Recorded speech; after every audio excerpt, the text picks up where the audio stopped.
Real news. Honest and fun political talk weekly on the line 90.7 FM. Well, this is our new voice here. How do you want to introduce yourself? I already kind of called yourself Dictator Phil, but yeah, let's run with that. Let's run with that. Yeah, we got Dictator Phil. We've already established it. Let's just run with it and go take it home. Yeah, I like that. Yeah. I like that. So what we're going to talk about is several of the top stories, and we're always going to go off topic, have banter, all that fun stuff that we always do. This is the first transmission of the semester. Hopefully we'll have many more. We don't get shut down or anything. But what I do want to start with is something that happened over the winter break that you do not know about, but I know Alex I was telling about. We had a situation, let's say, where a disgruntled listener took the effort to write on Facebook a complaint about this program here. And they said the following, quote, "Wow, listening around 7:30 p.m. tonight. Guess this is what freedom of speech is all about. And by the way, Democrats do care about children. Not sure most Dems are pro-abortion, but pro-right to choose. And most abortions are not performed in the second trimester, but according to the CDC, 91.1% are performed less than 13 weeks. Thanks." End quote. Now, what she's talking about is when I was on air and I said the following, and I quote, "The majority of abortions are done after, I think the first or second trimester. I forget. I think after the first," end quote. I didn't know. Her statistic is correct, but I didn't know. That's why I said, I think, I forget. Yeah. Honest mistake. I always try to be factual, and I always am. We always structure the show where I lay down the facts first, and then we go on our opinionated segment. But we never said Democrats don't care about children. I mean, everybody. Unless you beg to differ. Everybody cares about children. It's not like. Yeah, I mean, people like to throw around this political banter. Like if you're within a certain party, oh, you don't care about this, you don't care about that. People care about life, liberty, and the pursuit of happiness. Everybody does in their own way, but I mean, right? Certain people just, I don't know. I don't know about liberty. Say that again. I don't know about liberty. I think the Democrats don't care that much about it. They care about some ways. They care about their liberty. The people that make the laws and stuff like that. They care about their liberty. They don't so much care about yours. It's like that George Carlin skit about the environment, where he talks about how environmentalists just want a nice clean space for themselves. Not everybody else, just them. They want a nice backyard, nice neighborhood, but not for you. And it's selfishness, I think, comes from a lot of people. I was listening to a radio show, and he was saying something along the lines of freedom of speech is important as long as I'm the one it applies to. What? And nobody else. No, to heck with everybody else. As long as I have my free speech, who cares about everybody else? Wow. Yeah. That's where we are. Yeah. 2019, ladies and gentlemen. Yeah. But what also is happening in 2019 is Daddy Trump, the surprise little address just a few hours ago at 4 o'clock on a Saturday, he made a deal for the Democrats. He pitched a deal. He basically said, I need my wall. We need border security. We need the wall. We need the drones. We need all that stuff. But here's what I'll give you guys to end the shutdown. We'll extend protection for DACA and TPS by 3 years. So you get something. I get something. Win-win. We should be happy. We should accept this deal. Will it happen? I'm afraid it won't. They should take it, but I don't think they'll do it. And in my opinion, I don't think it's going to happen because you can't and we talked about this before, but you can't be against the wall. The Dems were against the wall as soon as Trump announced it. Yeah. He was like, dude, I'm going to build this wall. And they were they're against it. And you can't say what they said. And then just all of a sudden, I'll just give in just so a couple people can, be citizens, because they haven't cared. They haven't cared about many people. They just want their agenda, and they want their pride intact. Like that's what matters most. Yeah. It doesn't matter. It's like, okay, well, like, is Trump like that? This isn't the first time that Trump has had a great deal on the table. He's done too. basically this before. Yeah, like there was the one deal where he wanted to give asylum to like a million, was it 800,000, or there's somewhere between 800 and 1.6 million immigrants, and it was a good deal. It was a really good. It was better than, honestly, I thought it was better than anything that the Democrats put on the table at that time, and they were like, no, like, Yeah. and he proved himself right. Like Trump proved himself right when he said something on an interview. He was like, look, I could give the Dems literally everything that they wanted. And because my name is on this thing, They'll say no. they're going to say no each and every time. So how does he get out of this? How does he get his wall and get out of this shutdown? You guess about as good as mine. like seriously, it's amazing. Well, there has to be a breaking point. Like, to be honest, there has to be some sort of breaking point to where this shutdown is going to tee off enough of people to go, hey, look, come on, okay, that's enough. Okay, let's give him his wall. But what if he gets the DACA people rallied up, that they start protesting, saying Democrats give him his wall so we can get protection? We're starting to see numbers. Like, all those people that like hated him in the election, we're starting to see all these demographics are slowly starting to like inch their way toward giving Trump more support. Oh, you had something? Well, if you'll let me. Oh, I can't hear you. 1 second. All right.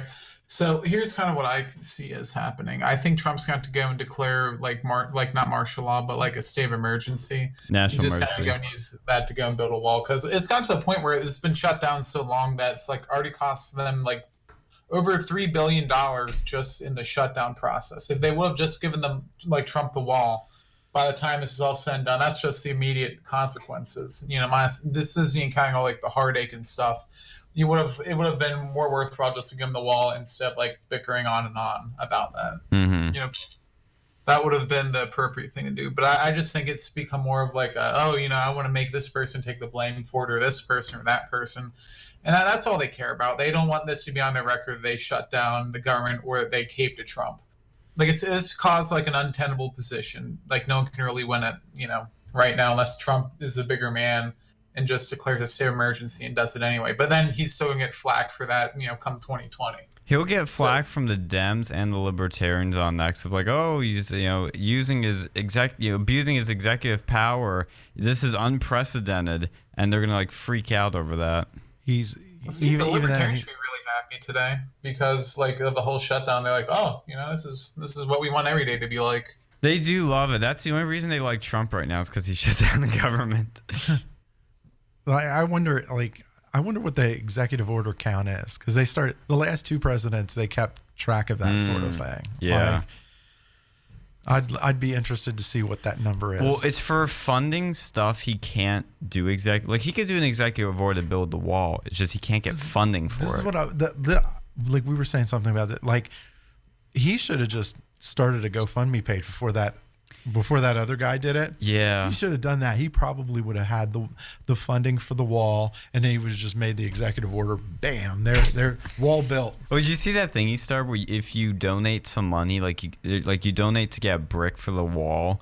I'm like, yes, let's do this. Yeah, like people will. Like, if you ask people, like he has enough of people in his fan base to go, okay, let's do this. Every one of his voters, I think, would have to donate $20. Everybody that voted for him would have to donate $20, and it could pay for the wall. I don't know if that's true. Don't freak out, people on Facebook over that.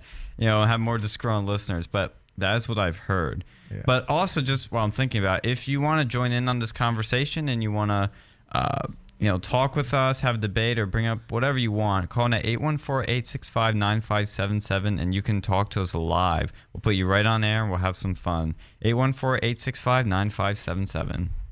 But yes, continue. Like, here's the thing I see it's being a problem with, like, crowdfunding the wall. Is because, like, the Federal Elections Committee, if you donate more than a certain amount, like, you'll get thrown in jail. That's what happened to Dinesh D'Souza. That's true. So it's like a really tricky area to be involved with that. But I think it's a great idea. And honestly, I think that, like, most new, like, laws that need funding, I think they should have. You have to come put your money where your mouth is. You want to go and, like, fund, like, poor people getting, like, food, like extra food or something. Okay, you go and use your money for that. I disagree. I feel like it's too idealistic to do that, because people would just not fund certain needs that society needs, and they wouldn't care. As long as they're fine, they wouldn't care. And you would have... Well, no, it wouldn't be for everything, but, like, let's say you want to support, like, you want to fund Planned Parenthood. Just have the people do it. Well, that's why I think Planned Parenthood should just be a private entity that the government doesn't fund at all. Unless it's just for stuff that's non-abortion related, I'm perfectly fine with that. But if it's abortion related, that's very touchy. I would just say government doesn't fund the abortion portion. Well, I think that's technically what it's doing right now, but then they'll fund everything else, and then they use that extra money to go and perform the abortion services. Oh. Like, they'll basically... Like, they find ways. That's how they currently operate. Like, they technically don't fund abortion, but if you're funding the entity that provides abortion, you're kind of helping it one way or the other. Right. You might not be, like, paying for the abortions, but you're paying for everything else, so they can go and use their extra money to go and pay for abortion services, which I don't agree with. Like, honestly, why can't they just, like, not offer them and then have another company, like a third-party company, offer abortions? Like, I don't want places to be offering abortion, but I'd rather not have my taxpayer dollars go to fund abortion, personally. Yeah. So why can't they just have two different companies? Because like, reasons. One just does everything except abortion. Then you could have your abortion provider. They could do other stuff too, but it wouldn't be a government affiliate organization. It's like if you have a government affiliate organization, like let's say you have a pharmacy and they sell, like, medical marijuana, they won't be allowed to, sell medical marijuana, to my knowledge of the federal laws about it, because that's considered like a federally illegal substance. Even if 99% of their business is selling, like, what morphine or whatever, that's legal. That's how it goes. I think they're trying to pin it on the people. They're like, either you pay a little bit now, $700 for the abortion, or you pay a lot in government subsidies in the future. Let the games begin. Yeah, that was a Saw reference. Yeah, sorry. Yeah. Well, we have all kinds of references on this show, so we appreciate it. Well, yeah, there'll definitely be a few more. Yes. We'll get into the gun march after the break because I want to give that enough time. But I want to talk about first an incident that happened with me on my first week of school here. Oh, you poop yourself again? What was that, Alex? What was that, Alex? Hold on, let me go join back in and back out. I'm having problems. Okay. Can you hear us better? Yeah, I can hear you better. It's like cutting out half the time. Okay. What were you saying right as I said that I had an incident on the first week of school? I asked if you pooped your pants again. That's never happened. That was somebody in my high school did that a lot. It was one time, okay, and I was really scared. All right? There was a feminist there. I was terrified. What happened was, I've told some of you this story, but my first week of class, you introduce yourself in a lot of these classes, especially if it's a smaller class, and I went into my business writing class, which I thought, it's probably going to be a little more right-leaning because business people tend to be more conservative. But English, it's English still. So you never know. You never know. So I walk in, and I sit down, and I see the professor come in, and I tell you what, he looked exactly like the PC guy from the Mac versus PC ads. He just looked identical. He had like the goofy hair and the glasses and the like boring suit and all that. But now he wears like super like hipster crap where he has like this like vest on and this like chain going across like they wore in the olden days. Like he's like a supreme gentleman right here. He's like one of those like really high-end bootleggers or something. Yeah, he looks like something out of like Fantastic Beasts. Like he's just like all like proper and like look at me. But he asked us to introduce ourselves, and he had on the board a list of things to introduce ourselves. And I didn't see it when I walked in. I should have been more observant, but I didn't. And it surprised me because he says, all right, everyone, you need to introduce yourself with the following: name, major, pronouns, and an interesting fact. I'm like, oh my God. Social security and blood type, please. I've never had to actually say my pronouns. Like, you'd think it's just a meme that happens in like crazy schools. No, but I actually had to say my pronouns in front of the entire class because it's a very inclusive environment. We had to be respectful to the 0 transgender people that were in the classroom. So I was there, and he's going down to people, and everybody's like, I have male pronouns. I prefer female pronouns. I prefer male pronouns. He gets to me, and I'm like, oh, this is an opportunity. Can't pass this up. I could just skip over it, but I could have fun with this. So I'm just like, all right, name, Sean, major, advertising, pronouns, Your Majesty, interesting fact. He just like got taken off guard by that. I'm offended that you even asked me about my pronouns. That is very offensive to me. I'm sorry. You shouldn't assume I have to say that. You should have already read my mind and figured it out. How dare you? Bigot. He hasn't called me Your Majesty the entire class, so I'm very offended. We've been in class 2 weeks. He hasn't used my proper pronouns of Your Majesty. He just points to me and just doesn't even say my name half the time. But he gave like this sort of like grin. Like, well, not really grin. That's more playful. It's more just like a meek smile, like a nervous meek smile that he's like, crap, we got one of those. Oh no.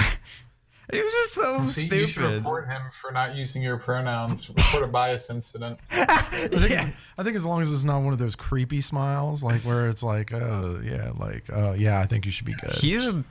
Oh, is there a little bit of that? Is there a little bit of that? Like, oh, you're gonna be scared. He's just weird. He's weird. Just like, is it like cold shower weird, or is it like? Well, you shouldn't be making shower jokes here. Even though we've done that before, right, Alex? Look, yeah, you don't want to be pulled down there just yet. Oh, we're there. No. Yeah. Like. Well, there was the other day in class, he stepped it up a level, and he wore one of those stupid freaking safety pins. Those safety pins they'll wear on their shirt to say it's a safe space. He wore one of those. Oh, he's you need to like report him for being like mentally incompetent to teach. No, that one. I hate that. It's a virtue signal. That's all that. It's like, so virtue signal-y. It's like, oh, look at me. I care. I love gays and trannies and women. And it's like, okay, I'm inclusive too. I accept all those people. I love all those people too. But I don't go on my way to virtue signal about it. I think those are the kind of people that spend more money on the safety pins than actually donating money toward the legit cause. Exactly. I should have asked him, like, how much do you donate to the LGBTQ funding? Mind your business. Yeah. It's my money, my choice. I think it's important that they have safety pins because what if their diaper comes undone in middle class? How's he going to function? He's a little too big for a diaper. Is he though? But is he? Well, age or physically? Because physically, he's a big gentleman.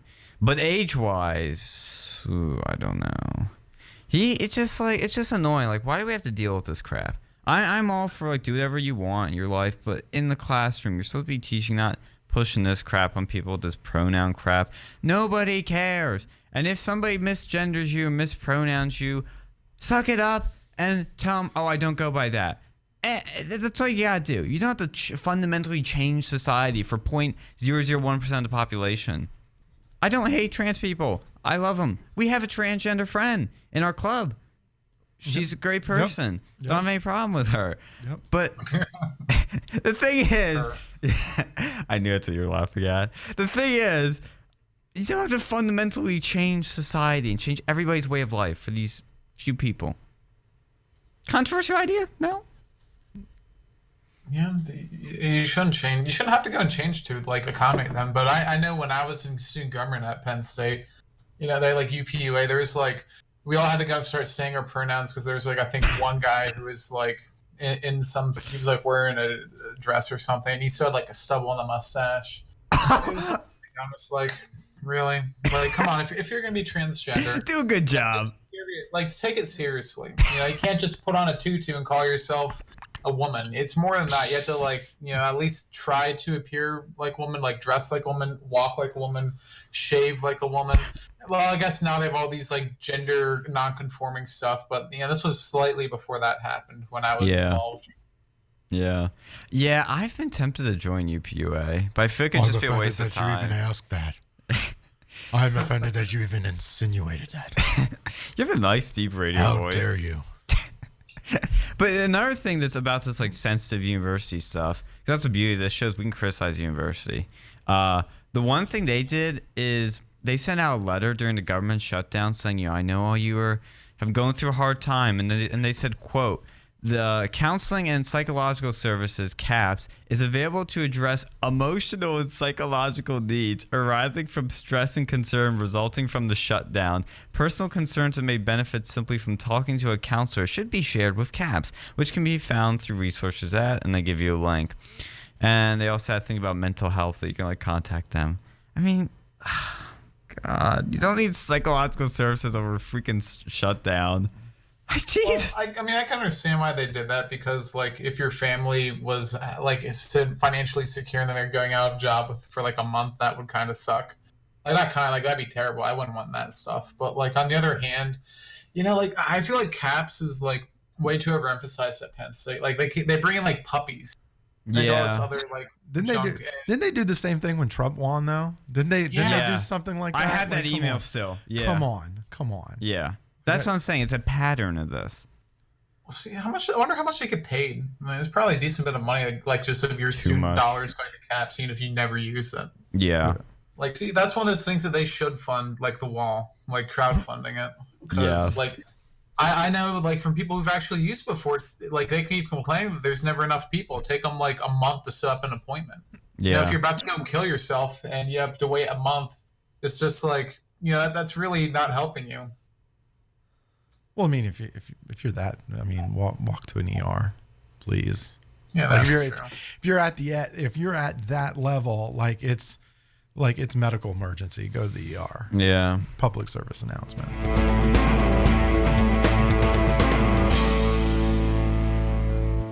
We had a gun march at State College here because David Hogg came on Friday to speak. And so a student here, who I guess will keep on nameless, organized the gun march. He's mentioned in every single article you look up about. That's pretty public knowledge. He kind of admits to running it. Okay, yeah, that's true. Well, I want to be factual about this because there are two people that co-coordinate this, to my knowledge. There may be more, or maybe three if we include somebody else. But I do know that Aiden Mattis and Mikey Census were the two coordinators of this event. I think another guy by the name of Rob was a coordinator too, but I'm not sure. But I just want to, keep it fair. I think some guy by the name of Dictator Phil mentioned something the second I heard it existed. I'm just saying. Yeah. This Dictator Phil guy may have been a good advertiser of it. But Mikey and Aiden were the two guys. And we've had Mikey on before. You guys know him as the 5-second guy because he only speaks for 5 seconds. I wanted to have him on to talk about, but he, for some reason, couldn't come on. But Aiden and Mikey organized it. And there was some drama that happened over it because it started out as an open carry event. And after, for whatever reason, they pulled up some stuff on Aiden and it became a gun-free zone, for lack of a better term, where there were going to be no guns and it was just going to be flags and posters and that sort of stuff. So that march happened around 4, starting at the Lutheran Church, walked up to Allen Street Gates, and the protest was staged there, where they sort of stood there. There were a few I guess you'd call them anti-gun protesters. There were like 2 of them. Yeah. So it was like, I would say maybe like 10 to 2. You know, it was like 10 people there, including us. And that went successfully. Then they went to the hub, went outside where David Hogg was going to speak. The pro-gun changed my mind, but I don't think... Did anybody come up to that? Because I was in line for Hogg then.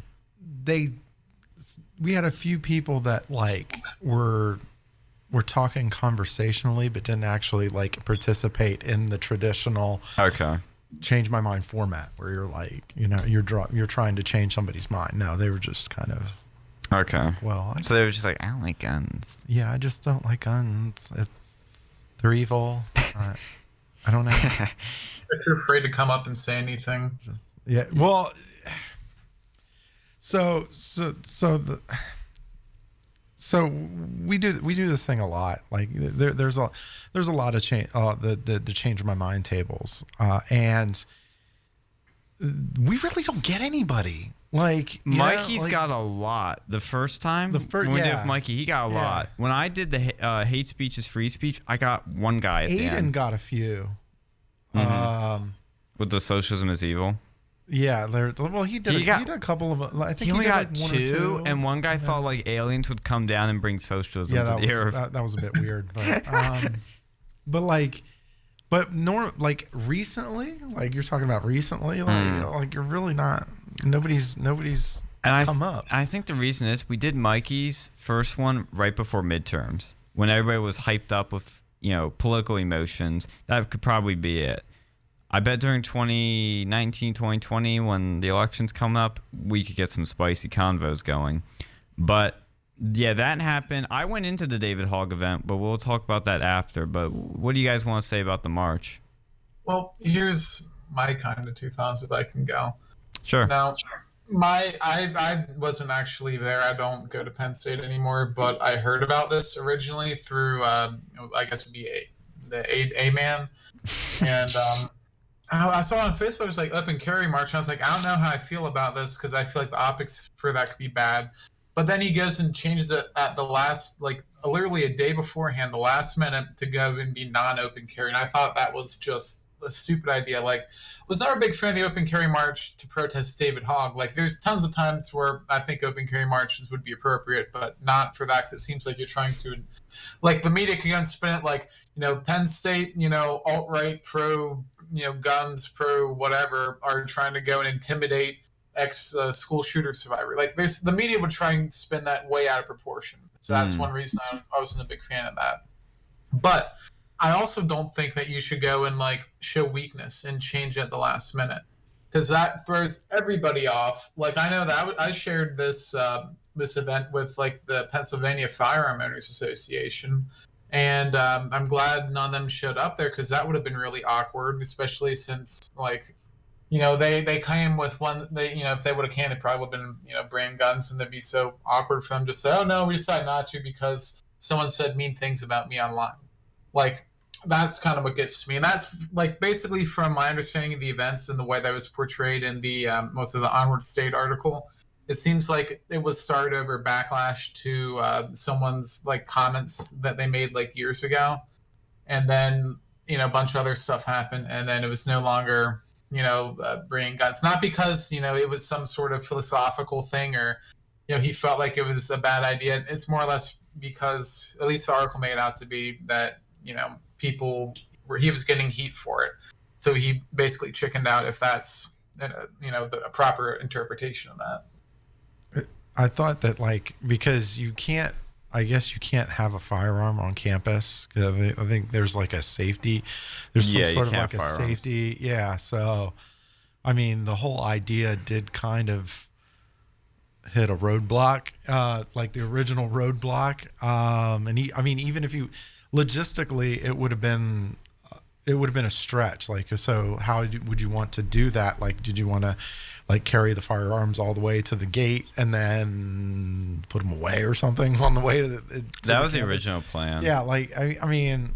because I mean, I kind of liked how it ended up though, because we we went to the gate, and then we went right here to where David Hogg was speaking and tried to get people to change our minds, even though it never happened. But I mean, you know, I liked it like that. But Alex is definitely right. There's like the change definitely. There's a feeling of like an air out of the tires kind of thing. Like when you're like, well, what's going on? Like immediately right away when you say, oh, you go from, oh, we're carrying to, no.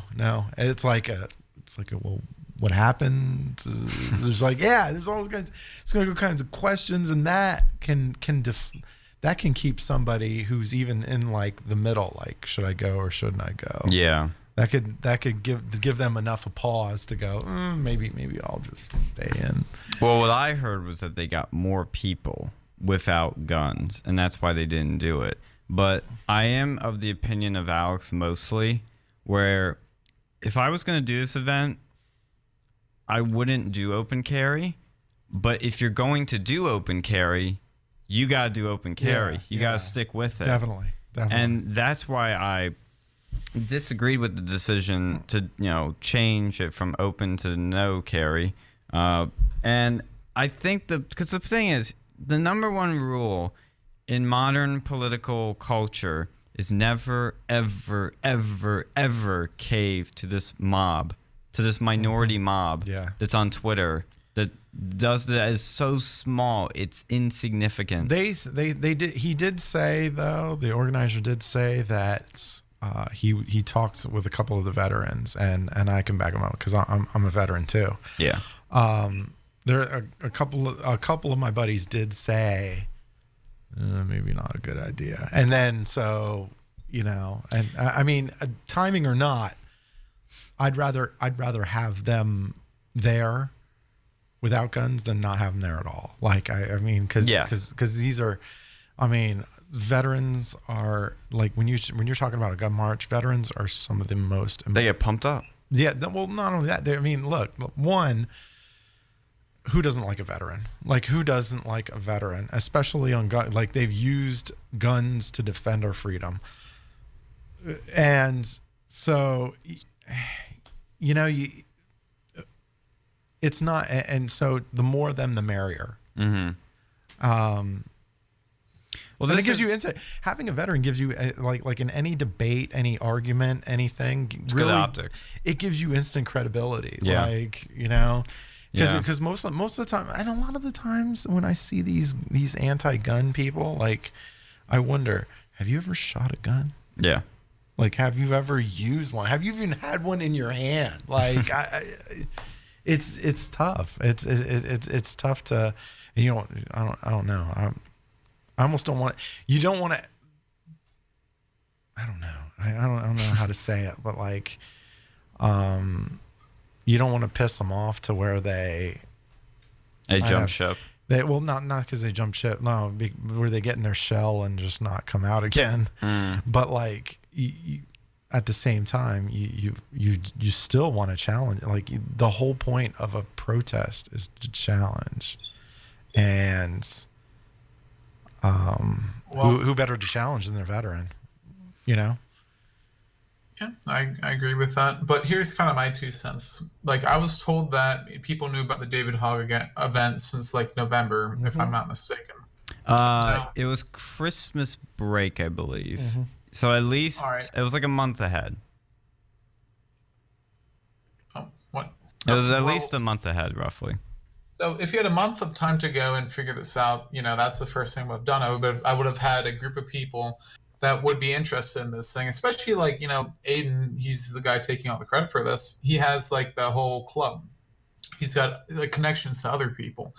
You have college Republicans. You have the various other right-wing organizations at Penn State. You have so much people you could go and like, see if this would be a good idea with, and then figure out like a month, 20 days out, like, hey, this is going to be open carry or not.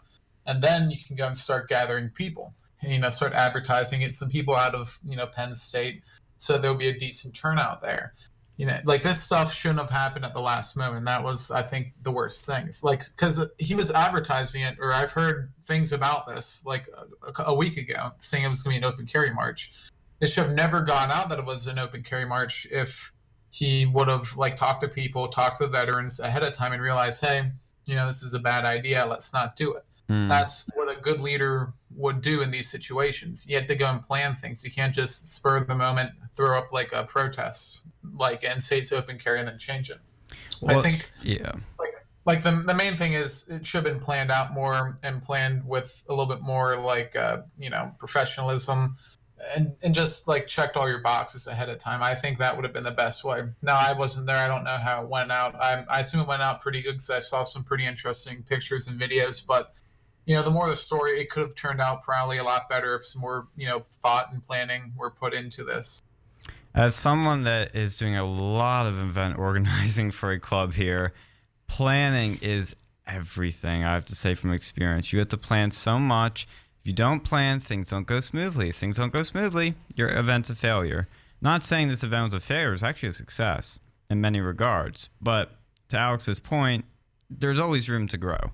And I like the idea of open carry as a general form of protest because it's provocative enough and that gets attention without being bad or evil or negative or whatever you want to spin it as. But it can be that way, as you were saying, in the context of a school shooting survivor.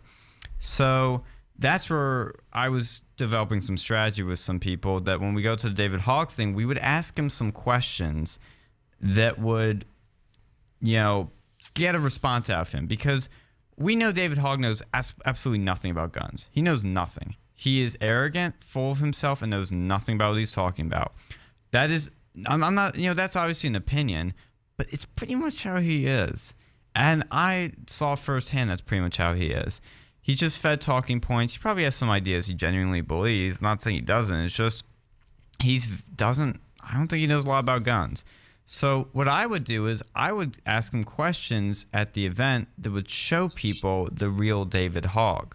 To show people he doesn't know what he's talking about. Now, when I went to the event, I was going to do that. I had some questions prepared. I thought, these will be good. These will put him on the spot. This will give his, show people what he really like and maybe get a reaction out of him that makes him look bad and us look good. But guess what they did? They had you write down the questions on freaking note cards, pass them over to a basket where they vetted them and handpicked like 3. And when we had a similar event run by SPA, just like this event was, where Grant Imahara from Mythbusters came last year, we just had 2 mics up, or 1 mic up that you'd go up to ask him a question. And I went up, boom. And there was a guy there that vetted the question, said, what's your question? I said, well, I was going to ask, what's the myth with the most shocking result? And that's what I asked them. Boom, good. It's so that they don't, have like a stupid question. If you do, you get kicked out. So I get that. But the note cards were totally stupid because now he got some 3 easy questions. One was, how do you stop the echo chambers and all this stuff? I'm like, oh God. The second question, he didn't even answer it. It was like, he read it was like 81% of guns. And he's like, all right. This is a fake stat. And I'm going to talk to you about stats right now. And he just wanted this rant how stats can be manipulated. He didn't answer the question. Then the third question, I already forget what it was, but it wasn't anything that pushed his buttons. But it was a total softball.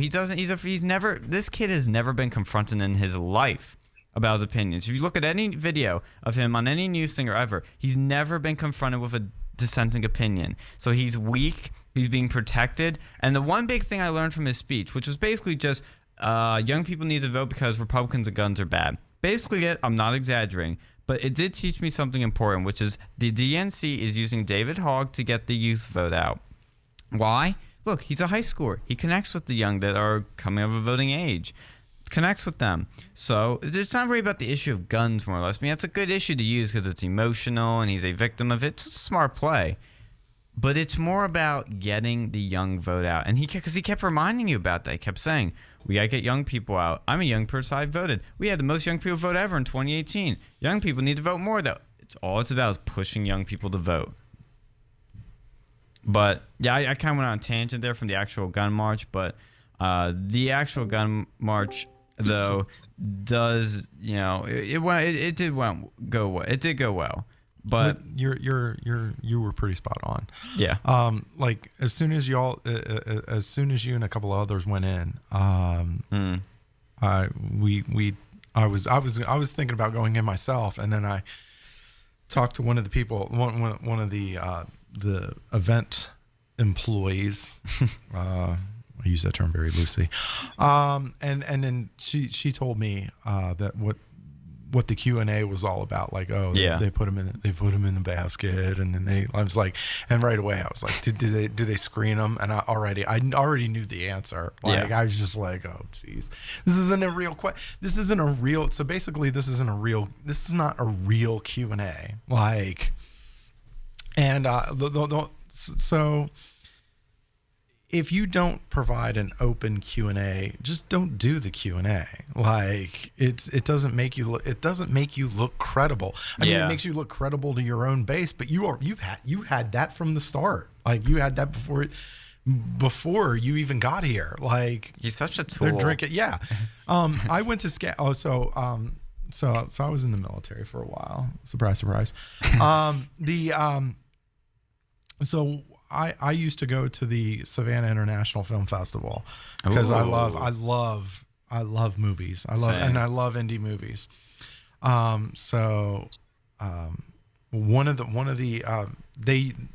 So during the event they'll show a movie, and then they'll have either like a director or an actor. They'll do like a Q&A, right, with one of them. So that was always cool. The first year I went, it was like right after I got back from Afghanistan, and so that was when the Spectacular Now was out, and that was like with Miles Teller, Shane Woodley, so they played it. Miles Teller was there. I got to meet him. He was a cool guy. But in any case, okay, so they had the Q&A, and some of these guests were brutal. Like the people in the audience were just brutal. They're like, oh, one of the questions was like, do you do roles like this because you're limited in your acting abilities? And it was like, I mean, it was brutal, but he took it like a champ. Was like, well, I'm working on a lot of things. I'm working on multiple projects, and I was like, well, that's how you're supposed to do it. You're supposed to take legitimate questions, or else don't do it. Like, I mean, you're already kind of only speaking anyway. It's not like, I don't know. Have you seen him in Whiplash?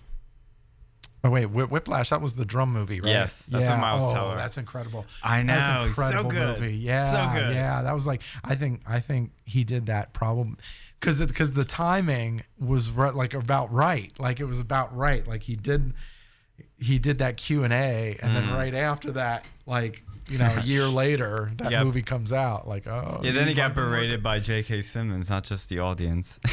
J.K. Simmons did a great job in that movie, though. Yeah, acts his butt off. What a role! What a role for him. He was always kind of a good actor, anyway. But that was like, wow. Yeah, that was a knockout performance. But yeah, like, okay, so one of the things, and I know, so I'm sorry for like. I know Alex rail on the train might be trying to get something in. Yeah, we'll get him in after he finishes slot. But here, with any political thing, like any political thing out there, like if you stand for anything, great. You need to have a mix of emotion and logic. Yes. You need to have both. Like, obviously you have the emotion because you're passionate about whatever it is you believe in, and that's great. But you have to have the logic as well. Like, there needs to be some sort of logic tie in to whatever makes, because it has to make sense. People aren't going to follow.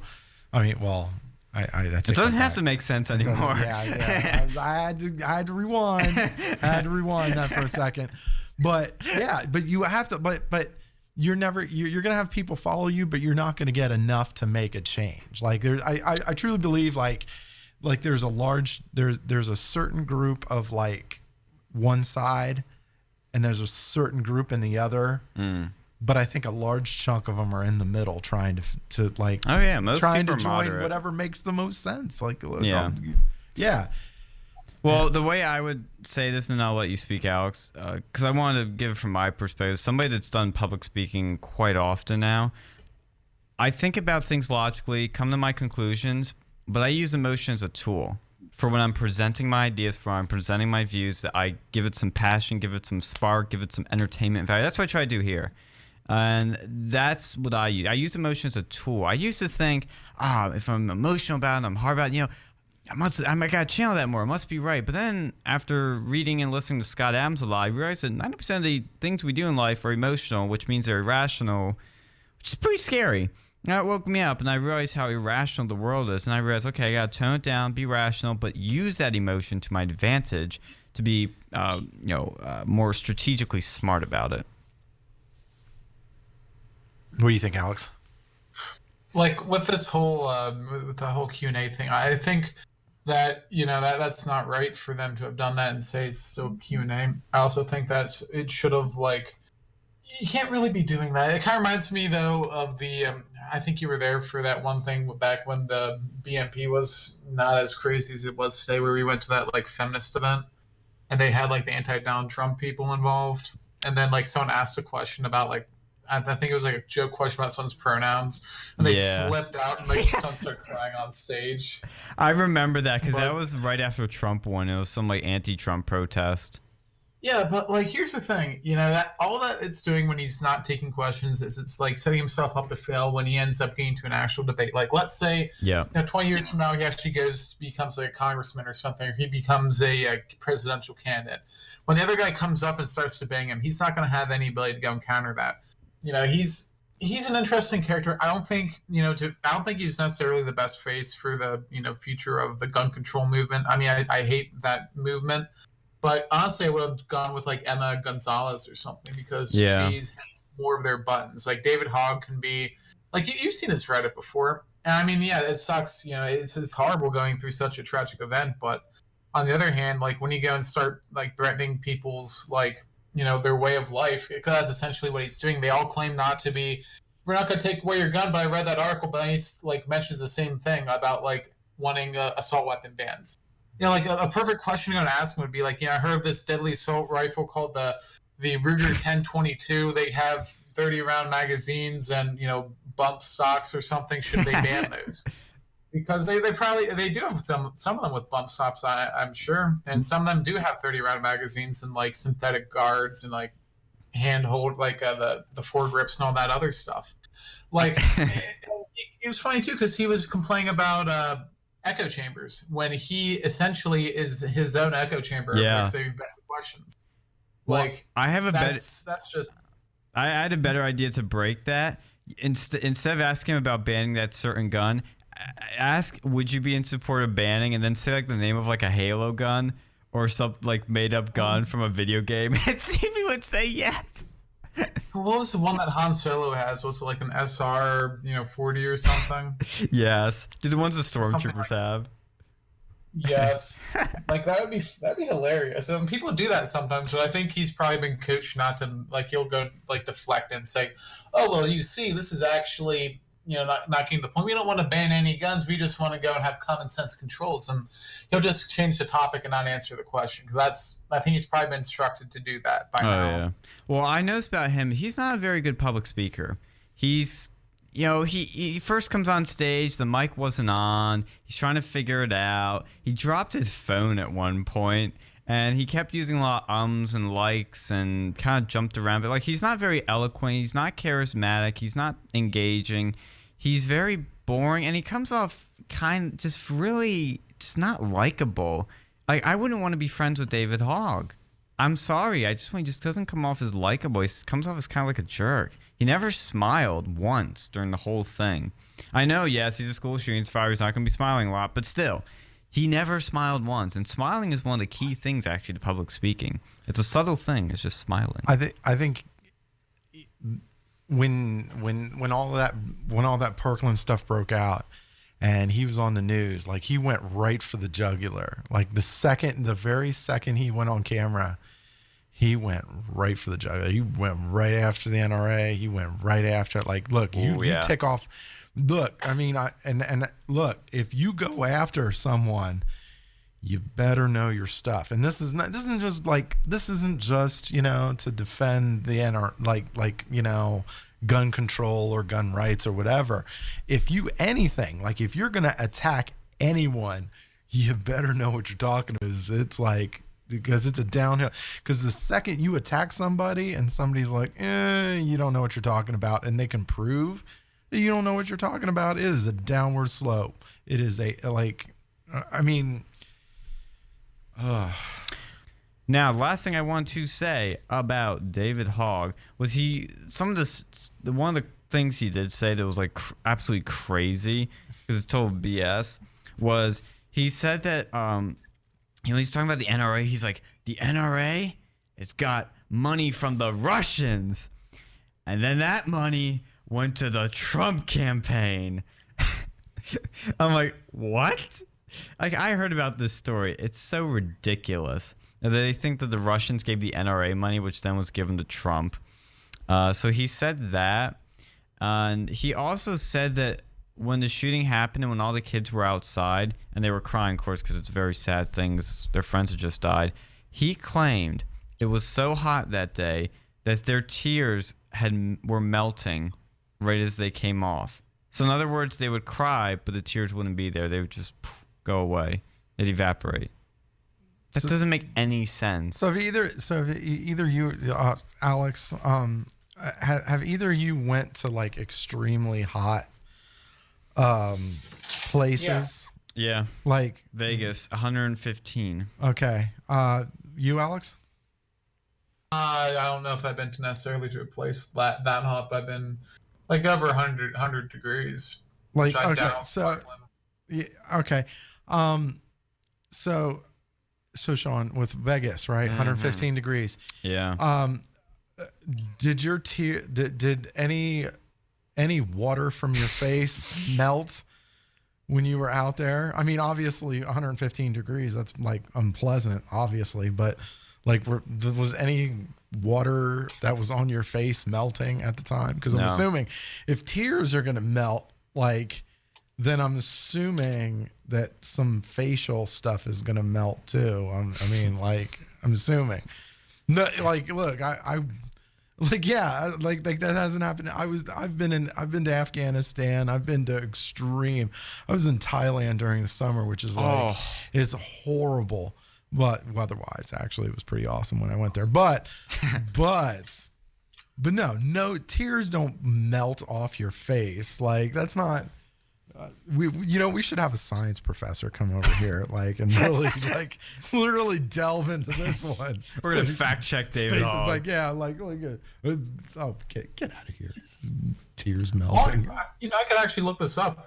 So I think it was February 14th of 2018 when the Parkland school shooting happened. Sounds about right. We need to go and look at this. While you're doing Let's that, see, where's Parkland? Well, while you're doing that, I want to mention something funny about fact checking before I forget. Did you all see when Trump at the White House, when he had that basketball team over, he got them all Big Macs and fast food because of the government shutdown? Well, I kid you not. That was Clemson, right? Clemson, yeah. Football. Did you find it, Alex? I'm trying to go and look this up. It's more of a pain to go and search historical things, but I know it's there somewhere. Okay, well, I'll finish this then. So there was a Washington Post article about this that was, they were triggered by Trump bringing fast food, which was funny, and apparently it's a tradition they do, the team. So I thought, this is great. He's buying food out of pocket, not using taxpayer dollars, and it was because of the shutdown. So they paid for it out of pocket, gave him food. They loved it, had a great time, probably the most memorable experience of their life. It was gone. It was the all fast gone. food was gone too. It was a whole table. Yeah, Loads no, it of wasn't just one long table. It was two of them. Yeah, like he literally had his thumbs up, and he was like two big, like, it was incredible. And of course now the optics were like I thought it was funny that they had like the silver the silver tongs for the pizza. That was kind of that was kind of like funny. But still, like what kid in their late teens, early 20s doesn't like fast food? I lived off of it. Like even in the military, It's crap, I lived. but it's the crap, average food. But like, look, and I'll throw together a little argument. I don't know if there's athletes that listen to this program, but I would venture to say that, you know, if you're an athlete and you're going out through a rigorous workout regimen, right, where you're living off of supplements and like healthy meals, much healthier than fast food anyway, for months and months and months on end, and you're done, like all of a sudden you're just done, right? The first thing you're probably going to want to eat is the most disgusting stuff ever. Like, I know. It's a craving. When I came back from a deployment, I was like, I am going to murder the most disgusting food ever. It's like that scene in the first Iron Man when he's rescued after being held captive by the terrorists, and the first thing he says is, "I want a cheeseburger." An American cheeseburger, and then they give a Burger King. It's like, yeah, I know what you mean. Like, it's like when I do like a lot of work or something and I'm tired, I'm like, oh, I just want a nice Royale with cheese. My beef was like, okay, so when the liberal think tank did their, you know, screw Donald Trump routine, Michael Strahan. Now, Michael Strahan, you know, he's a good guy. He's a really good guy. I will say that. So, but I think he was at a military function, and I mean, like he is a pretty solid dude. But he had he was on was it Good Morning America? Was it like one of those shows, yeah. In any case, so he said his thing. He's like, look, I'll take you for lobster and caviar or whatever, and I'm like, come on, dude. Like I'm trying to picture it in my head, like you know, the quarterback Lawrence going, can you please pass the Dom Perignon, sir? Yeah, I would like seconds. Just don't see it. Look, come on, like these are kids. These are they've obviously they need to be rewarded for doing like that was an impressive win. College football, that was an impressive. They beat a really good Alabama team. And they were really good, and it was an impressive win. Like it was a hands down. It was a thrashing, and of course, you know, you want to reward the kids, you know, but like, dude, they're doing the left's overdoing it. They really are. Well, they overdid it big time at the Washington Post because they calculated first the cost of it. It was $2,911.44. But they went a step further, and this part made me burst out laughing when I saw it in Sargon's video, where they calculated the cost, and then they had a guy's tweet, and the tweet reads, Trump says they brought 1,000 burgers for Clemson. It was piled up a mile high, he said. And the Washington Post, right after that, said, fact check, at 2 inches each, 1,000 burgers would not reach 1 mile high. Are you kidding me? It's an obvious exaggeration. It's a phrase people use all the time. Like, oh, you know, there were so many papers, it was a mile high. Like, they fact-checked that. An idiom. And they wonder why we don't take them seriously. Oh my God. They wonder. Like, you're like, come on. Oh, so freaking funny. I'm like, they just take every little bit of bait. Every little bit of bait. Even when it's unintended, they take it. They're reaching. I mean, they're just reaching. They're like that. They're like that drowning person that's just reaching for everything they possibly can. Like, come on. Yeah. How do you have a stats report from Alex?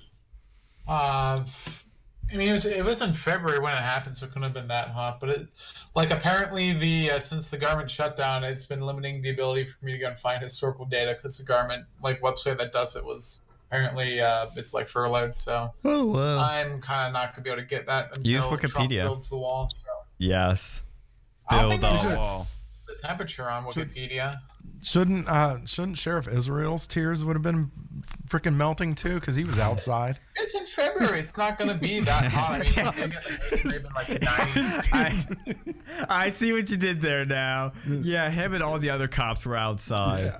Oh, man. Wow. Yeah, the cops are outside. Wow, it looks pretty bad out there. Look, who's ready for lunch? Wasn't sure if Israel the guy who drove around like a Lambo in the police force. Yeah, they had a Lamborghini that has his name on it. A cop car. He's the most crooked cop ever. Like, they all propped him up on the left like this authority figure. Like, oh, look, we have a cop. We love cops. Look at this. And it's like, oh, stop being so disingenuous. Like, Jesus. I think he just got fired recently. Yeah, he got suspended. Yeah, he's Which gone. is the kind of, it's like, if you get suspended, it's probably like It's so bad. I mean, Jesus, what's with Broward County? All the crap that comes out of there with like the shady voter stuff. You heard nothing. Like do y'all remember when that report came out when they were like outside, and like before that report, they were blitzing. I mean, they were blitzing gun hours. Like Dana Lash was on CNN on the State of the Union, and they blitzed her hard. And then that report came out. Ooh. They know, but like you're like, oh, we're time for us to despair. We're good. Yep. Pack up, boys. That's insane. Like they need to get like just Florida in general. There's so much like shady stuff going on there. Like it wasn't the first time they had a major election controversy. Like back during the Bush administration, they had some issues with Broward County. Al Gore. It was Al Gore versus Bush or something. Yeah, Bush and Gore. Yeah. Yeah, and they were the ones who more or less gave Bush there was some just junk that happened. Like they need to go and revamp. Like I think the federal government needs to go and intervene, declare martial law, whenever there's an election in Florida, because they obviously can't handle it themselves. They're not going to declare martial law, but they should, investigate all these polling locations for any fraud and voter abuse, whatever. Because it's just bad. At that point, I think the federal government should just come into Florida and say, okay, here's the voting, we'll handle this. They have so much technologies too, where they could use blockchain and stuff to ensure that your vote's actually your vote. I think if you're in charge of an elections thing, because I know what was her name, Brenda Snipes or something like that. Right? Yeah. I know it's been a while. It's been a while. Names are coming in and out. Impressed you remember that. I think if you're going to take a position as like the head of elections or something like that, you should not be affiliated with any party or anything whatsoever, because that obviously if something happens, there's no way you can be objective. There's no way you can be objective. And both of the counties that were in suspect during the election were headed by elections officials that were Democrat. They worked for Democratic president. How of course I'm gonna question you. Are you kidding me? Yeah. You got a big D after your name? Yeah, I'm gonna question you.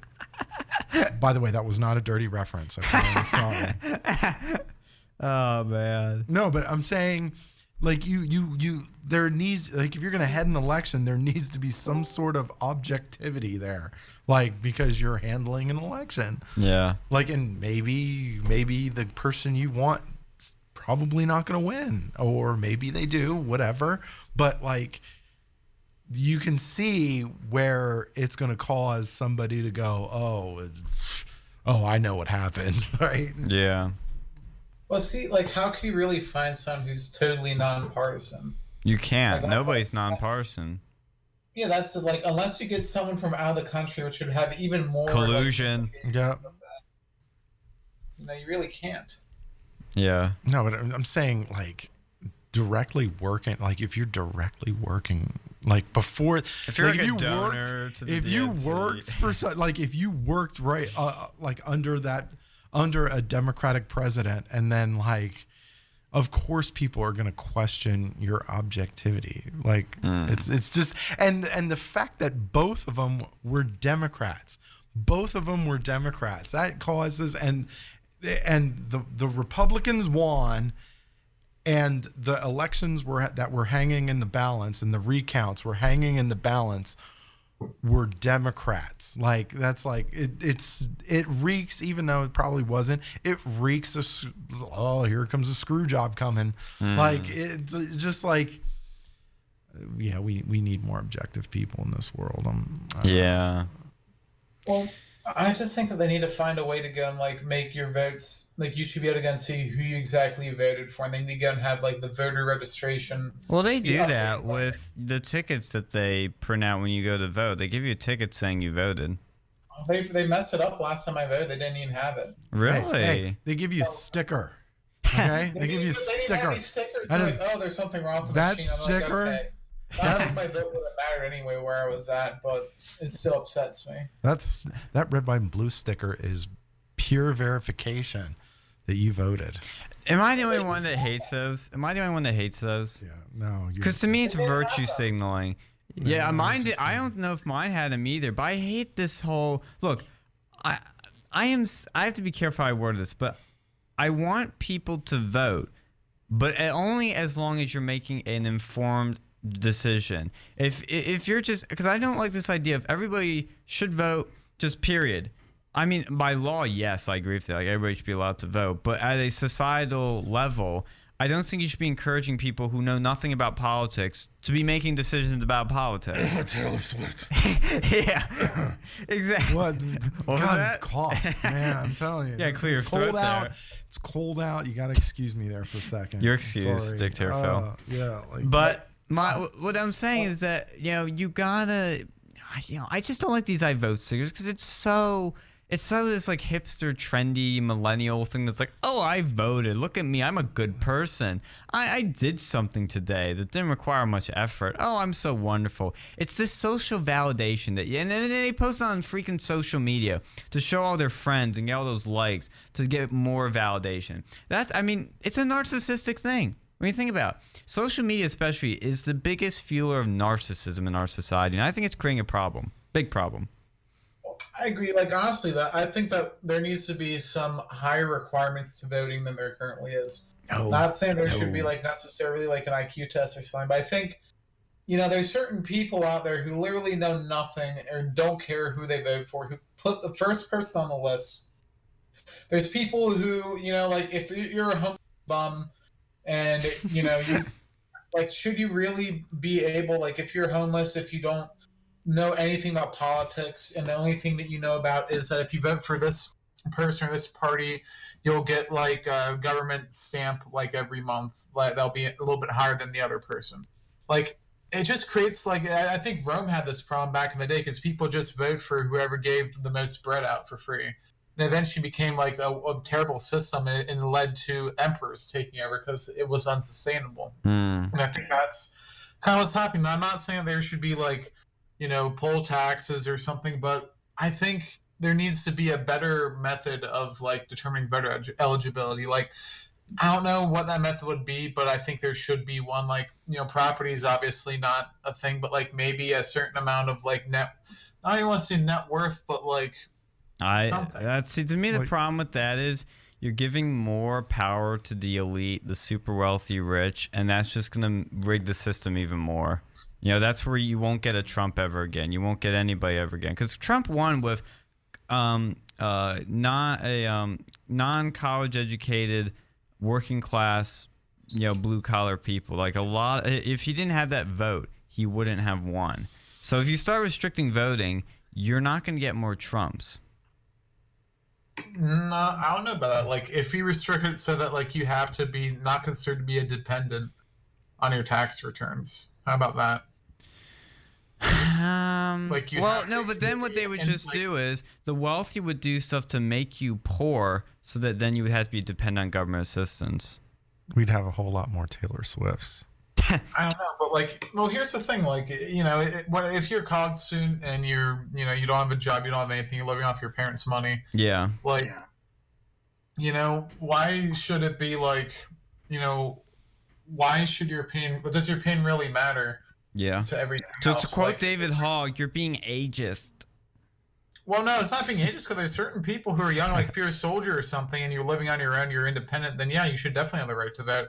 But if you're like living in your parents' basement watching Naruto 24 hours a day, drinking Mountain Dew, not working a job, not doing anything productive with your life, why does your voice really matter? Well, there's a reason that is a reasonable point, because like, okay, so if you're getting government assistance, are you really going to vote anything other than Democrat? Like, really, like, honestly, like, oh, am I going to vote Republican and then risk losing my stuff? Like, it's. That's true, but the problem is in the Constitution says that our government's supposed to represent all citizens. So everybody should be allowed to vote. If we're voting in a representative government, everybody, say citizens, should be allowed to vote. But the system that we've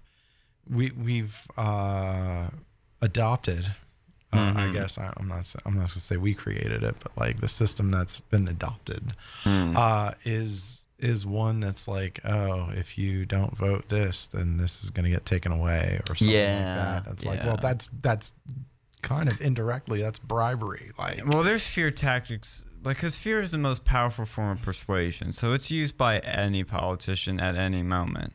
You're not gonna change that. It's just, again, this is. Actually, to go full circle here before the break, this is what I was trying to tell people in the group me, is that especially the right needs to be smarter with strategy, because you can overcome a lot of obstacles if you have a smart strategy. Look at Trump. Look at Kavanaugh. The right in both instances was unified. And what happened with Trump and what happened with Kavanaugh? We won. When you're a team player, you win. That doesn't mean you throw out your individuality. That doesn't mean you throw out your own beliefs. It's just when push comes to shove, when the chips are down, when it matters, you vote Republican and you help Kavanaugh get in, and you stick in and you fight, and he got confirmed. This is what the right doesn't understand. They start doing stupid stuff like going, oh, taxation's theft. Stop it with that stupid slogan. That slogan triggers me because I'm not going to debate the philosophy. I'm not going to debate the philosophy because there's going to be differences. No. Quick question. Have you ever paid like a tax? Have you ever had to go and deal with a tax return? Well, yeah, like once. Like with real money, like every week you're working. That's not my point. That's, again, this is not my. No. You see your net worth, you get like $2,000, and you go and see what you actually get. It's just like, oh, wow. That's a significant portion of my money. I don't like taxes. I'm with you on that. But my problem is when you're saying slogans like taxation is theft, it comes off as dumb and irrelevant to the point. The problem that, we want to get lower taxes, obviously, but we're not going to ban taxation. We're not going to abolish the IRS. That's stupid. It's never going to happen. Like, well, I mean, and especially like having your individualism, like everybody can have their individualism, but when it's time to perform, when it's time to make something happen, when it's time to make the Judge Kavanaugh thing happen, when it's time to get the corporate tax cuts, when it's time to get these budgets done, there's no time for those individual BS. Like get it done. Like, come together, get it done. That's what we voted you in for. Yeah, I agree with that.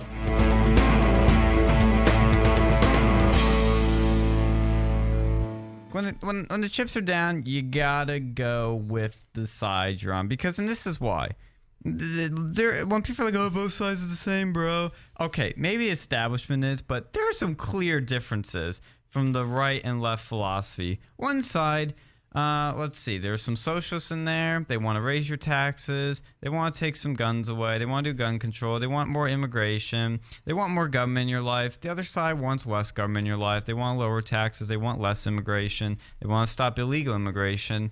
They want, more personal freedoms, yada, yada, yada, more gun rights, yada, yada, yada. We want to build every poor person a castle and make the rich pay for it. Yeah, Dictator Phil here has a lot of good impressions. That's his Bernie Sanders impression. Oh my God. But my point is that there are moments where you have, like when I see these libertarians or these people in the middle, they're like, I don't know, I don't like Trump, I don't like Hillary, I'm voting Gary Johnson. I'm voting third party. You are throwing your vote away, and then they'll say, I'm trying to send a message. The only message you're sending is that you're stupid. I hate to put that harshly, but your vote doesn't matter. You're not changing anything. You're not going to shake up anything. You're just helping the left win. That's why they prop up these freaking libertarians every year. My opinion is libertarianism is like idealistic. Is like communism in that it's a fantasy. It's a fantasy. Like, look, you're trying to prop something that is just not. It's not real. It's not practical. Yeah, people are going to move. Like, people are going to move the way that they want to move, and it doesn't matter how many restrictions you put on them. It doesn't matter what kind of legislation you throw at them. That things are going to happen the way that they're going to happen. And like look at the economy, for example, right? The economy is not itself an entity. It's a bunch of people making transactions. That's what the economy is. And the better platform you have for people to be able to buy and sell goods, the better economy you have, and the better everything else you have. Like communism, it's like, look at every place that has communism. Doesn't work. Why? Because you just restrict whatever little economy is left in that country. Look, like come on, like Venezuela, come on. They're sitting on oil, and they're failing. Why? Yeah, socialism. Yeah. Well, that's where I get back, because a libertarian paradise would be everything privatized, no taxes. Okay, that's not going to happen. It's not realistic in any regard. Abolishing the IRS is not realistic. It's not going to happen. You got to pay for stuff one way or another. You need a military to defend the country, because it's not going to be a volunteer military. That's going to be the crappiest military in the world. And we had the best military in the world, and it's doing pretty good. So the reason to go back to what triggered all this was that the taxation is theft slogan. Like, we can debate the philosophy, that's fine. I don't want to do that because that's not my point. My point is, from a strategic angle, that slogan is a dumb play, because you're not winning any hearts and minds by saying something so preposterous like that doesn't have anything to do with lowering taxes. If you're saying it's theft, you're implying we shouldn't have it, in my view. But a slogan like "Build the Wall, America First," like "Build the Wall" has a bit of provocation. It has a visual, which is always strong persuasion, and it sums up the illegal immigration issue perfectly in a reasonable manner while still being provocative, which is keep them out, end it, but let them in legally. And another one would be like Milo always says, like, feminism is cancer. Like, it's provocative, funny, it gets you riled up, but it's not wrong, It's so dreadfully awful. Feminism is absolutely horrible. Well, see, with libertarians, it's just such a big idea that it really encompasses anyone from Republicans who are too afraid to gun say Republicans to people who are a stone throws away from ANCAP. Side note. What's the distinction between a libertarian and an ANCAP? I don't know. I would like a libertarian or an ANCAP to tell me. I think from my understanding, libertarians still believe in government existing. ANCAPs don't. I think that's the only difference. But the thing is, you can say taxation is theft. That it very much feels like theft. Extortion or theft or something along the lines of that. However, to live in this world, you kind of need to go make some concessions. But do we need income tax? Probably. So here let me throw a random thought. Well, it's not completely random, but we were talking about Milo, and so I was looking at I like to troll Twitter, sue me, but so I saw some post by one of the Dems here, and I busted him out, whatever. But he was saying we should silence people with the protest, and for those people that say that silencing doesn't work, Milo, he's in it debt. works. Milo's in debt, and I replied. That's kind of his fault, to be honest. I was like, look, the silencing did not put Milo $2 to $4 million in debt. Okay, you don't get there by being silenced. Like you get like the silencing. He got silenced from Twitter, and he got a book deal, and it his was book. great. And the book that was written was like number 2 bestseller, New York Times bestseller. Number one. He was number 1. I was number 1. 2-1, same difference. It was super successful, and he got like funding to do all kinds of crazy stuff, virtually whatever he wanted to do.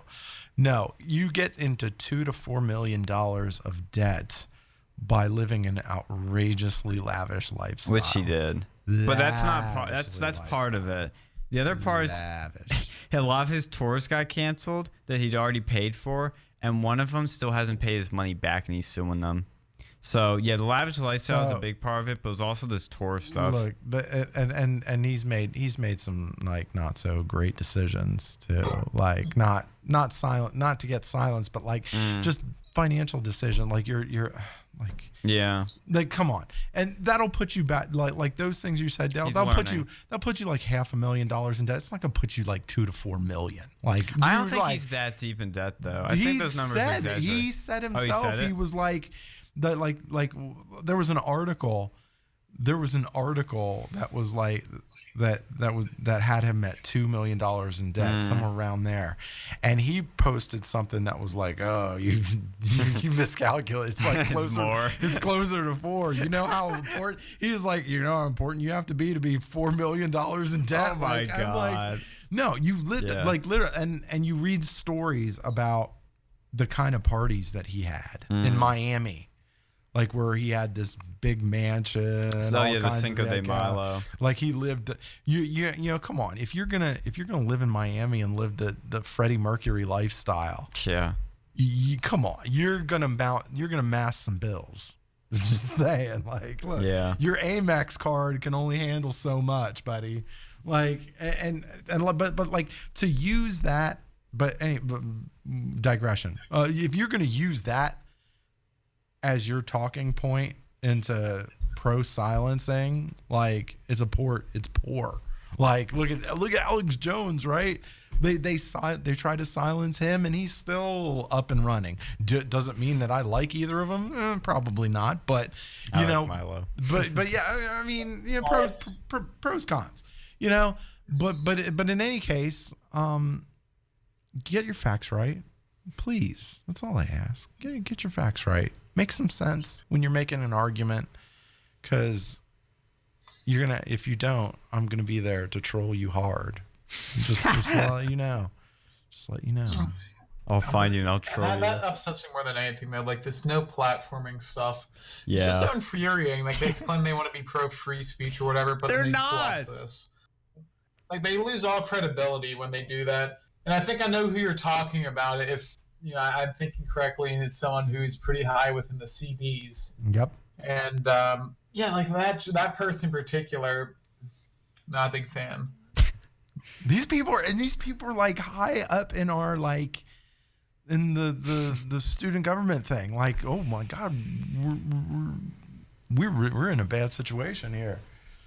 Like just in general, like the CDs and the CRs too. Like, they like especially the CRs. Like they probably upset me more than the CDs, because at least I expect that of the CDs. Yeah. But when I was over there, the college Republicans, they were like, they didn't do anything other than have parties and thought. And now they have segregated parties. Do we really want to get into the CRs issues here? Because you know, because we'd be here. We can make. Yeah, we don't have enough time. We're running out of clock here. Yeah, the CRs are something else, because like you said, at least the CDs, like you expect it, and they're relatively honest. So like, yeah, we want to deplatform you, but the CRs are just like, nah, we vote Republican. Oh wait, not for Trump. Oh, you know, we're conservative, except when it comes to like immigration or any issues that matter, or people to care about. We're just gonna have a party, guys. Oh, and by the way, it's gonna be segregated. By look at the last 5 or 10 college Republican presidents and look what they were doing beforehand. Like I'm pretty sure either like most or all of them were already on the exec board before they became the president. Like it's all a bunch of it's my friend, let them go and do this, and that's exactly how it happened. And it's not good. There's such a high level of nepotism within that organization that's disgusting. And that's why they don't do anything, because they like to go and party, so they can go and hang out with other people so that, the young ones can go and become the new president and impress daddy at his country club. Yep. It's all about who you know and who you radio edit. Yeah, I know what you're saying. I know what you mean. It rhymes with glow. But, yeah, the thing with the CRs is they're a clique of elitists, just elitist. I mean, I don't have any more synonyms or adjectives there. They're country club Republicans. Yeah, country club Republicans. I heard the term rhino. That was a pretty good one. I like that one. Yeah, they are rhinos. I mean, the current, the past CR president was a registered Democrat that didn't vote for Trump and then didn't allow the club to endorse Trump. I mean... And they allowed the president or someone who was high in the rankings of the college Democrats to go to a campaign event for Grant Thompson. Are they even under the radar? radar? Another meeting. Yeah, they love Dictator Phil here, but they also had their current president help out with a Tim Kaine event, is what I've been told, and there have been pictures in the Collegian of her with her friends at the Tim Kaine event where Tim Kaine came to speak. I don't know her level of involvement. I was also told that she had a party that was very interesting, to say the least. I was told it was quote-unquote segregated, not in the racial sense, but in the sense of all her friends, and quote from what she said, people that live here would be on the first floor. She said that. I was there. Let me tell you, there are a lot of people up there that did not live there. And then when a friend of mine was there and, she yelled at him and said that he couldn't be up here. But then when he tried to sit down, she started freaking out at him. He wasn't trying to sit down. He was trying to pick up his coat to leave because he forgot it. But she thought he was trying to sit down. And she freaks out at him. And he goes, I'm just getting my effing jacket. Just my effing jacket. And he goes, effing BS. And then leaves. Well, see, that's just rude behavior. And, honestly, the college Republican, I'm really not surprised, but when I was there, they at least had good parties. And then, they did. They actually had some guy who used to be in a frat. He had this, giant house. There's, all sorts of furnishings there, and there was no level of, contempt to other people, within there. Not to this. I mean, there was, but, they used to be treated nice at the parties. Yeah. We didn't have segregated rooms or anything like that. But, I don't know, at least when it was my senior year, we had a registered Democrat as the college Republican president. I went to one party, and it was in this, cramped little room. It just wasn't fun. And I don't even know how it was this time, but it wasn't. Hopefully it wasn't so cramped. Well, we were in the basement, which was all cruddy and dirty, but at least it was where all the fun, interesting, normal people were. But other than, that's where Mikey, Olivia, all the good, cool people that I like were. But up above, no fun. No fun. So I wasn't up there, and it's just, It's get in the dungeon already. They're giving you the cold shoulder. Why host a party if you're going to treat them like crap? It's just so mean. You're all in the same organization. Why are you doing this? Because they want you to feel bad. That's just rude. And, that's bullying. That's mean girl stuff. That's toxic femininity right there. Yes. There we go. I'll say this, I can, obviously, as you guys have learned to know me, I am a fairly animated individual. I know, surprise, yes. I hate going into those meetings, and well, actually, no, I don't hate it. You like having fun at them. Yeah, I do. I can see the uncomfortability in people's eyes when I go to those meetings, and it actually motivates me to keep going. They are discriminating against veterans. Yeah, that's right. Well, see, when I was there, the first day of my senior year, oh my god, that was back when the Bull Moose Party was not as crazy as it is today, apparently. But I mean, I don't know. I haven't been there since I left. But when we went there, we just like all wore like MAGA hats and tried to be present the first day. And I kept wearing my MAGA hat after that. And I knew he was so upset about that because he would not like endorse Trump at all. He was he was very friendly with too many Democrats. That's the problem with the college Republicans. They're like buddy with the college Dems. Mm-hmm. And that doesn't mean you can't get along and be friends, but they do it to like almost appease them, you know? I'm telling you, though, a lot of people were upset, like that there was no I only saw like maybe 1 or 2 CRs that were at the actual legit the gun march. Yeah, and that rubbed some people the wrong way. Well, what activism have they done?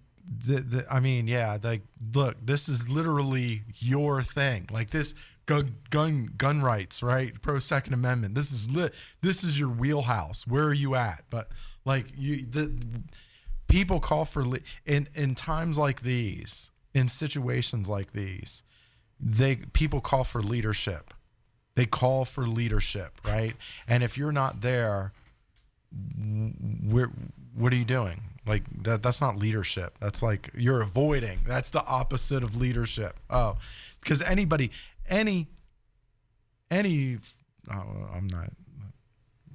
trying not to get edited here. Look, no, anybody can be a leader when things are good, right? When things are good, things are great. Anybody can lead, right? It's when the tough times come, right? When things get tough, when challenges come in front of you, that's when real leaders show up.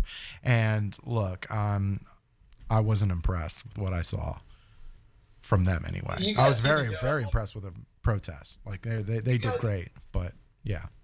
You guys need to go and talk to you guys need to go and try to get a voice in CRs. You need to go and get more people in there because it's been going downhill since at least when I first went there because there's actual Republicans in there, and when I first went, a lot of people were actually in the Trump train. Yeah, and this was before he was even the nominee, and now it's just gotten to the point where I don't even know what they do. I don't even think they know what they do. It's all they do is basically do socials and at least last time I checked, most of them were co-sponsored with the college Democrats. It gives the feel. They can't hold their own socials anymore.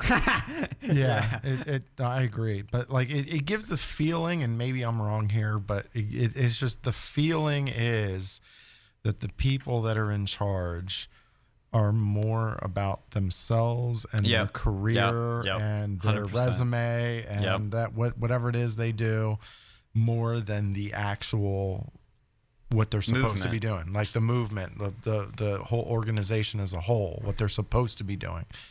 And yeah, this people were some people were taking notice.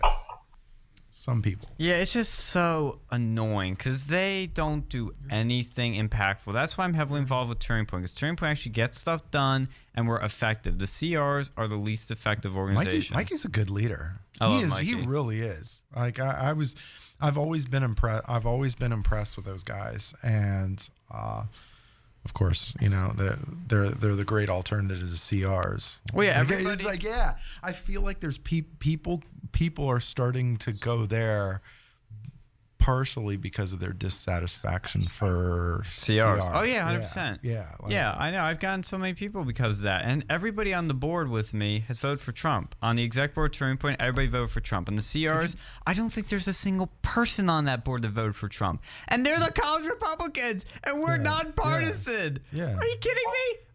Okay. So okay, and I try to give people the benefit of the doubt. Do not get me wrong. I love to try to give people the benefit of the doubt. So you want to support Ted Cruz. Ted Cruz was a good candidate. Great. But when he lost, time to get on that Trump bandwagon, right? That's your guy. Yeah, that's your guy. That's it. It's over, right? Deal with it. However what the college Republicans did when they were supposed to vote on whether to accept Trump or not, right? I didn't tell Phil this one. Oh, you didn't? Yeah, tell him. That's Dictator Phil to you. Yeah, Dictator Phil. Yeah. Don't kill me. No. I was a college Republican at the time, and I get this text in the middle of the summer. I was just off of work, so I was going to vote on it, and it was a straw poll, and it was only open for at most, like I think it's open for like maybe a day at most, but it's during the middle of the summer. People have that stuff muted. They don't give a crap. And then it's a straw poll, so you don't know how many people actually voted in it. And they came out and say, oh, well, the straw poll said this, and it's against the college Republican Constitution to do votes over the internet, especially over stuff like that as important as that. So they violated their own Constitution. When we call them out for it, they just pretend it didn't happen. Like, we actually filed for, we did the motions according to the rules to have an impeachment, but they just didn't accept it because they didn't care. And then they I think Michael Straw denied it and said, oh, we did not violate the Constitution. But that first meeting, that was the one during his senior year. He was talking about when they all wore their MAGA hats and they were berating the exec board for not endorsing Trump. That was my first ever CR meeting. It was lit, I tell you. I was like, this is awesome. This is hilarious. This is entertaining. And every meeting after that was just boring. As boring as it gets. But that was awesome, seeing the fight. I was like, yeah, come on. Get him. Let's get Trump endorsed here. No, didn't happen. See, that was probably either my first. There's one other meeting that was actually interesting on that. That was before your time as well. That was the time that someone actually got the person who would become the president to cry after, I forget what happened. It was just hilarious. He just started berating him over stuff that he's done. And he was calling everyone out on the Robert's Rules of Order because he was the only one who actually knew the rules by heart. He was lawyering them and just tricking them into things like, oh, well, technically there wasn't a call to order, so you can't vote on that. It was just he was trolling them so bad. It was like the election meeting. It was only supposed to be a regular meeting length, but it ended up becoming 4 or 5 hours because he kept trolling them. Oh my God. You know what I was thinking at the time of the election? So when the election was happening, and